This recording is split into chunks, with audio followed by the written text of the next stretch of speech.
Welcome to Stuff You Missed in History Class, a production of iHeartRadio.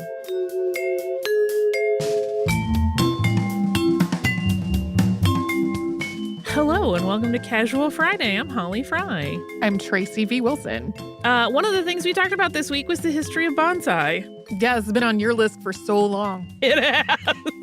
I will also confess to you that as part of doing this episode, you know how you get, maybe you don't, you know how I get obsessed with some of the stuff we research?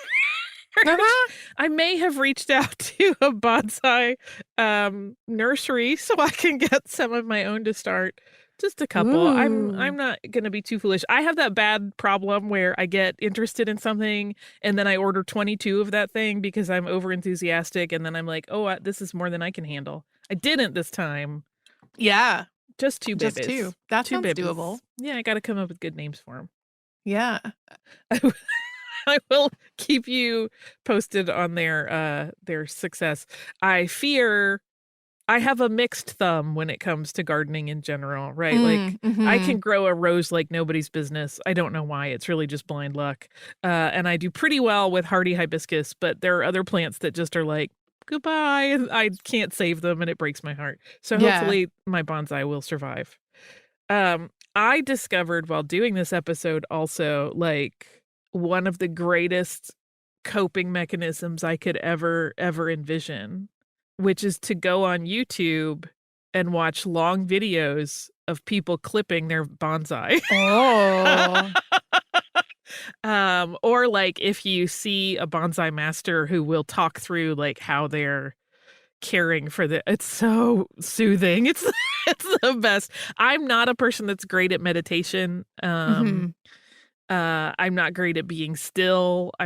So for me, this is kind of like a good bridge to that kind of mental state where I'm just like, I suddenly find myself just completely enraptured, quietly watching these videos for long periods of time. That's cool. I quite enjoyed it. I feel like I should also mention the other thing that comes to my mind every time the subject of bonsai comes up, which is not a good representation of it. There used to be an animated series called Home Movies, which was by Lauren Bouchard, and it starred Brendan Small. Lauren Bouchard, in case you don't know, is the creator of Bob's Burgers as well, and now Central Park, which are also shows that I love. And there was a character on Home Movies called Coach McGurk that was voiced by John Benjamin, and he was like this kind of big train wreck of a soccer coach for this elementary school. But in one episode, with absolutely no context, one of the kids goes to his house, and it's a very rudimentary animation style, and he's just sitting there like with a bunch of bonsai trees, like cultivating them, and it's so out of character and so completely random for that character to be doing, and they never explained it. I just loved it. There was another popular culture thing that came up in a lot of the discussions that I read, both online and in books, about how bonsai became popularized in American pop culture. Mm-hmm. Can you guess what it is? The Karate Kid? Yes. This is where I confess that I have never seen any of those movies. Yeah, I have definitely seen the first one. And I don't know if I've seen other ones, but like I can visualize a scene of taking care of bonsai in like Karate Kid 1 was just known as the Karate Kid when it originally came out. There was no one after it, obviously. Yes, there were actually a lot of bonsai apparently in those movies, but I, having never seen them, even though I am in exactly the right age range. To have watched them when they came out, I think that was probably one of those many instances where I was too cool for popular culture. It's too mainstream for me. I'm gonna go, start trying to read and parse Derrida, which I never really got very good at. I'm gonna go watch Un Chien Andalou while you guys watch Karate Kids. Pretentious on my part. So pretentious. That is rivaling me for some pretentiousness, but most of my pretentiousness was like post-college. Oh, no, I got that stuff out of the way early. And then I got to my just free to be stage earlier than most people, Yeah. I think. Yeah, but it's interesting. I have always loved the concept of bonsai, but admittedly, through that very, very uninformed sort of pop culture angle on it. So as I have gotten older and have done more reading on plant life and gardening in general and started to really appreciate just how much effort goes into the design and creation of these pieces, I realized, one, it's amazing, and two, it's something I probably would never have the focus to achieve. Yeah. Yeah. How'd that potato bonsai come out? Yeah. Like you, I have mixed results trying to grow plants of any sort. So I've never tried anything with bonsai specifically. Not even the potato thing, which even as a child, I was like, I think this misses the point. Yeah. I feel like my mom, who similarly had sort of a flighty attention span and would get obsessed with things for about 12 minutes at a time, I feel like she purchased one of those like really fakey bonsai from like a craft store at one point that had like a lot of things glued into it, and I'm not even sure if it was alive or not. Right. I think probably a lot of kids in the US have a similar experience in terms of their exposure, if they're in our age range, to bonsai in like the 70s and 80s. Right. Right. Yeah. One of the things we talked about this week was Abraham Flexner and the Flexner Report. Yeah. Yeah. I was glad when you brought this up because when you did, I had just listened to the Sawbones episode that I like mentioned in the podcast, which mentions that efforts to reform medical education generally led to schools for Black students being closed. That, like I said in the episode, like that episode is really worth listening to Yeah. for a different angle on the same topics.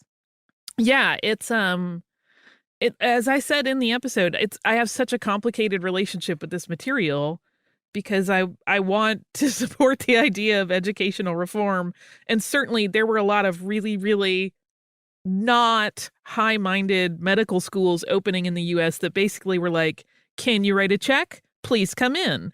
And those obviously needed to not be operating or not operating the way they were. But this did create such a long-term ripple effect Yeah.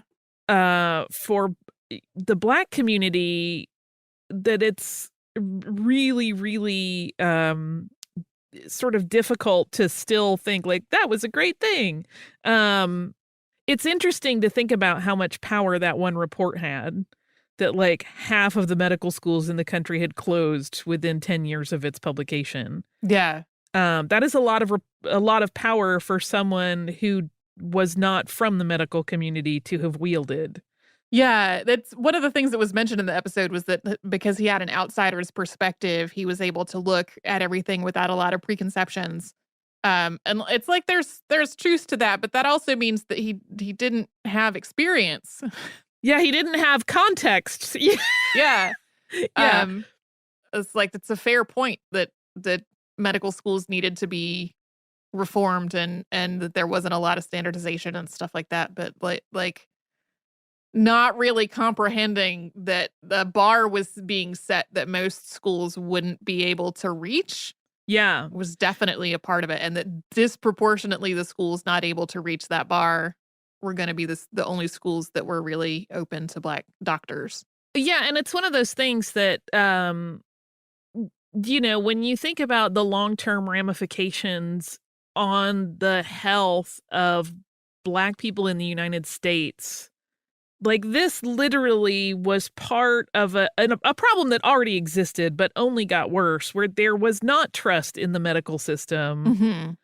And as a consequence, there have been a lot of people that do not see a doctor when they need one. Like there is a just general downgrading of health for that entire Black community that happens as a consequence of this one report coming out. Right. That literally today is still a problem that we're dealing with. This isn't, even though it is history that is still impacting people whether they realize it or not, which is what makes it so troubling and why I think we need to be very mindful of looking at moments like this and recognizing like the cause and effect where we're still in the effect part of something, even though we may consider it settled history. Yeah, for sure. It still just kind of baffles me that he thought that like any Black person that wanted a medical education could go to one of two schools. Like He didn't really think that. I mean, we mentioned it a little bit. Like, he recognized that this was a limiter, but to him, the trade-off was that it would just be better to not have Black doctors from those other schools than it would be to have Black doctors. You know what I mean? Like, to have poorly educated Black doctors, in his opinion, was going to be a much worse problem than having no Black doctors, which is a weird way to look at it. Yeah. Just like, you can't have any help because it's not excellent help. Again, ideally, sure, you want everyone who is looking after people's health to have been excellently educated, but to say no resources are good enough so you don't get any resources is a really, really big problem. Yeah.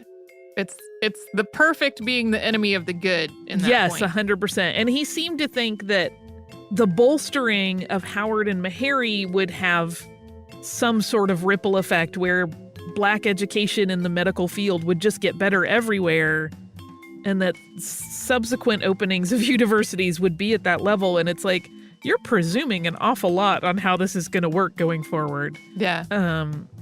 Yeah, again, the blind spots of Abraham Flexner are a big, big problem.